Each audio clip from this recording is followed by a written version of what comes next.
Hello and welcome back. It is I, Ventus. Today I have another P.E.A.R file for you. P.E.A.R file 003. The P.E.A.R file for today falls into the category of alien.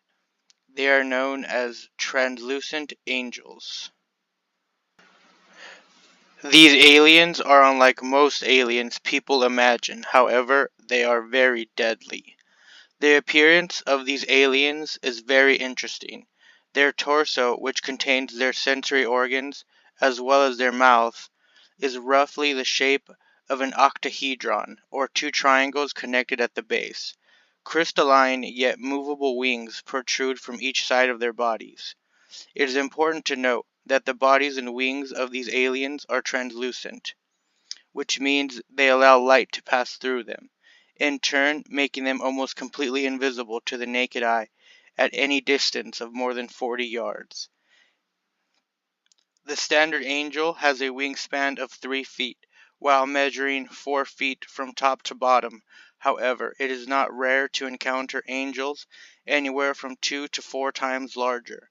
Moreover, we have encountered angels with much larger proportions. For example, one angel had a wingspan of 250 feet, while measuring from top to bottom 300 feet. To date, their threat level is Ursa. These aliens were discovered in the Second Dynasty, in the year 2089, just before the first century. Discovered is the wrong word, however, because we didn't find them, they found us. You see, the angels are by no means an advanced race of aliens. If anything, they are part of the cosmic wildlife that exists in the void of the universe, which is one of the factors that makes them so dangerous.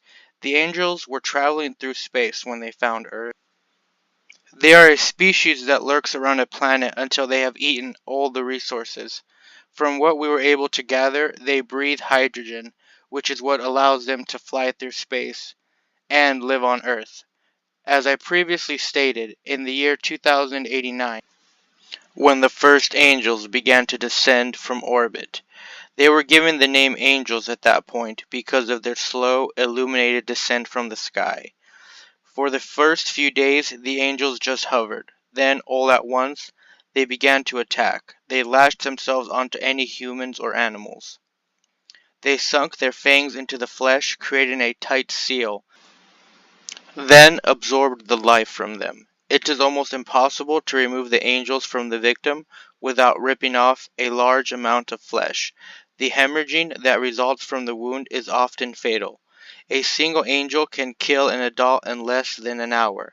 However, they attack in troops, and it is more likely to see 10 to 15 angels latched to one body. The worst of the attack happened on the first 2 days.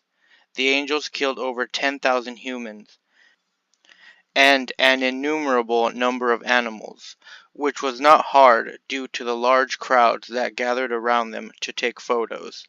This was far from the greatest threat we faced until then, thus dealing with them was far from difficult. The first act was simply to capture as many as we could for experimentation. This was fairly easy due to the fact that they are feral. Our experiments showed us a great many things about their alien physiology. It also showed what the weakness of the angels were. It was not surprising to find out that fire was very effective against them. We also found out that ammonia is extremely poisonous to them. However, what was interesting was the fact that electricity is a food source to them, and that they are able to absorb electrical currents through their skin. It was about 3 weeks before a proper counterattack could be set into motion. To begin with, the world government decreed that all inhabitants of Earth must remain inside until the threat was neutralized. Thanks to that decree, the government was allowed to combat them without having to worry about collateral damage or lives. The second act was to hunt them. It boiled down to merely setting up large stockades of food, which would draw a group of angels in, then typically setting off ammonia bombs. The ammonia bombs have a very caustic effect on the angels. It only takes about 30 seconds for an ammonia-soaked angel to be reduced to a pile of boiled viscera and crystals. This simple hunting method, combined with airships equipped with flamethrowers and incendiary bombs, allowed for maximum efficiency. Then, however, one day the angels just left. It was then that we found out that the angels are a migratory species. Every 200 years after that, the angels have returned, on almost the exact same day as their first visit. Their internal clock is amazing. However, since then, a casualty at the hands of these angels is rare, as long as humans stayed inside, used ammonia burners, or followed any of the precautions the government laid out. Their ability to navigate through space is awe-striking.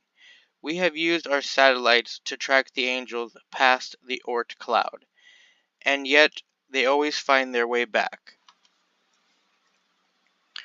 We have been unable to locate the world from which the angels came from, but by sending unmanned drones into their troops and following their path of destruction, we were able to ascertain that the angels came from somewhere near the center of the universe.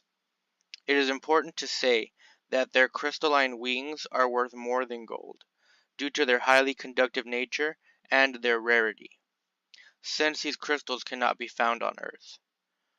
The reason these aliens are so dangerous is because they are an act of nature, not a supernatural phenomenon,